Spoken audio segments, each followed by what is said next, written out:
মুক্তিবেগ নিয়ে কথা বলবো। দেখেন খুবই ইম্পর্টেন্ট, যদিও মেডিকেলে লাস্ট কয়েক ইয়ারে প্রশ্ন একটু কম আসছে, কিন্তু এই টপিকটা খুব গুরুত্বপূর্ণ। আপনার কনসেপ্ট ক্লিয়ার রাখেন, এখান থেকে ছোটখাটো কনসেপচুয়াল প্রশ্ন আসবে, ম্যাথ না দিলেও এখান থেকে প্রশ্ন দেবে। দেখেন মুক্তিবেগ মানে কি, দেখেন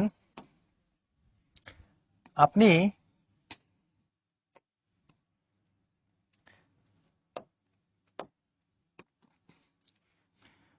ধরেন এটা হচ্ছে পৃথিবী, এই পৃথিবীর সার্ফেস থেকে আপনি একটা বস্তুকে উপর দিকে নিক্ষেপ করছেন 5 কিলোমিটার/সেকেন্ড। বুঝেন এই ব্যাগটা কত বেশি, যে 1 সেকেন্ডে 5 কিলোমিটার, অনেক বেশি।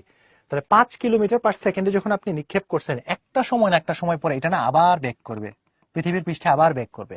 আপনি 6-এ নিক্ষেপ করছেন 6 কিলোমিটার/সেকেন্ড বেগে, এটাও কিন্তু আবার একটা না একটা সময় পরে আবার পৃথিবীর পৃষ্ঠে ফিরে আসবে।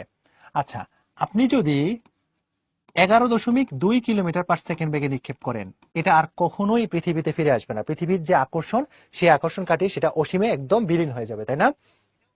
আবার তার থেকেও যদি বেশি দেন আপনি 15 কিলোমিটার/সেকেন্ড, তাতেও কিন্তু পৃথিবী থেকে সে পৃথিবীর যে আকর্ষণ সেটা কাটিয়ে চলে যাবে।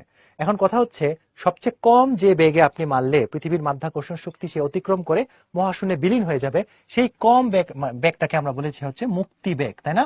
মুক্তিবেগ। তাহলে পৃথিবীর ক্ষেত্রে সেই মুক্তিবেগের মানটা কত? 11.2 কিলোমিটার/সেকেন্ড, এসকেপ ভেলোসিটি।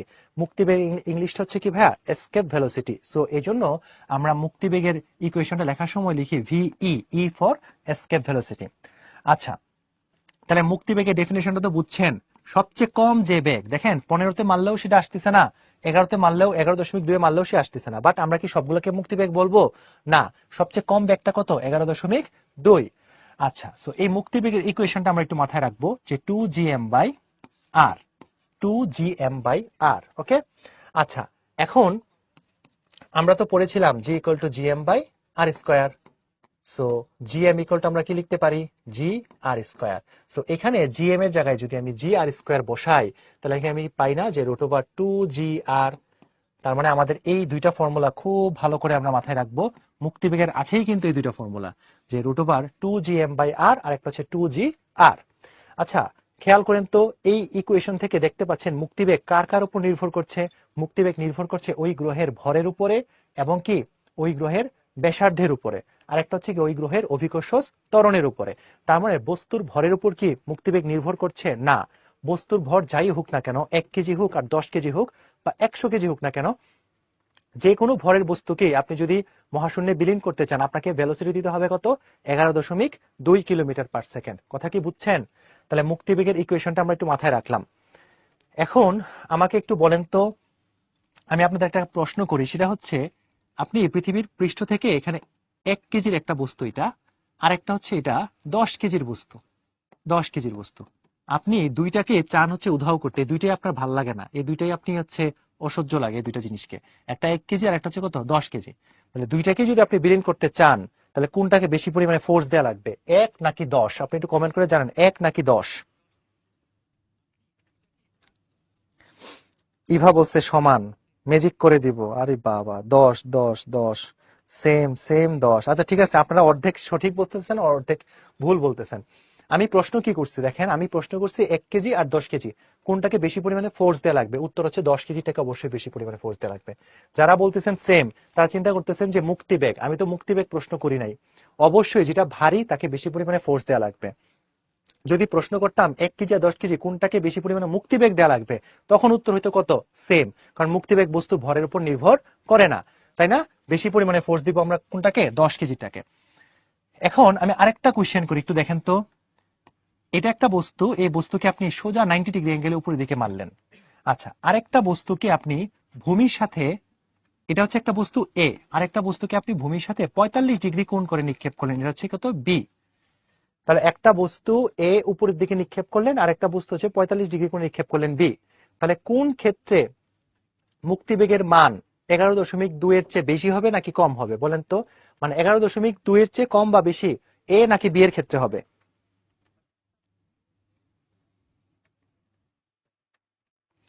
বি, এ, বি। আচ্ছা, নূপুর চক্রবর্তী সঠিক বলছেন, সারা সঠিক বলছেন, সেম যারা বলতেছেন তারা সঠিক। ওকে, এ আর বি এরকম আলাদা না। দেখেন আমি যে ইকুয়েশনটা দিয়েছি, এখানে কি কোনো অ্যাঙ্গেল আছে? কোনো থিটা আছে, তার মানে মুক্তিবেগ থিটার উপর নির্ভর করে না। আমি আবারও বলছি, মুক্তিবেগ বস্তুর ভরের উপর নির্ভর করে না এবং কোনো অ্যাঙ্গেল বা থিটার উপর নির্ভর করে না। তাহলে এ এর ক্ষেত্রেও মুক্তিবেগ যা হবে, এ বি এর ক্ষেত্রেও মুক্তিবেগ তাই হবে। কথা বুঝছেন? হয়তো বা 45 ডিগ্রি কোণে বা 90 ডিগ্রি কোণে মারলে তাদের প্রথম দিকে তাদের রোটেশনটা একটু পথটা একটু ডিফারেন্ট হবে, বাট মুক্তিবেগ কিন্তু সেমই থাকবে। ওকে, আপনি 45 ডিগ্রি কোণে মারেন বা 80 ডিগ্রি কোণে মারেন, অলওয়েজ অলওয়েজ কি থাকবে? 11.2 কিলোমিটার পার সেকেন্ড। ওকে, আচ্ছা ঠিক আছে। এখন মুক্তিবেগ থেকে এই যে বইয়ে আমাদের কয়েকটা কথা আছে, যে ইকুয়েশনটা দেখেন, যে √2gr এবং মুক্তিবেগ বস্তু ভরের উপর নির্ভর করে না, এই কথাগুলো আমি একটু আগে বললাম। ছোট বড় যাই হোক না কেন, মুক্তিবেগ কি থাকবে? একই থাকবে, তাই না? আচ্ছা, এখন মুক্তিবেগের বিভিন্ন মান আছে, এই মানগুলো আমরা একটু পড়বো, বুঝতে পারছেন? তবে পড়ার আগে আপনারা যে ইন্টারমিডিয়েট তো অনেক প্রাইভেট পড়ছেন, সেই প্রাইভেট গুলার অনেকগুলো সময় আমরা মনে রাখতাম না, যে শনি সোম বুধ হচ্ছে উইসারের এতটা বাজে প্রাইভেট, বা রবি মঙ্গল বৃহস্পতি হচ্ছে এতটা বাজে প্রাইভেট। তাহলে আমরা একটু কয়েকটা প্রাইভেটের টাইম আগে মুখস্থ করি, ঠিক আছে? টাইম হচ্ছে, ধরেন বুধবার 4টায়, হ্যাঁ, বুধবার 4টায় প্রাইভেট আপনার, কয়টা? বুধবার 4টায়, মঙ্গলবার 5টায়। খুব কঠিন কথা বলছি আমি, বুধবার 4টা, মঙ্গলবার 5টা।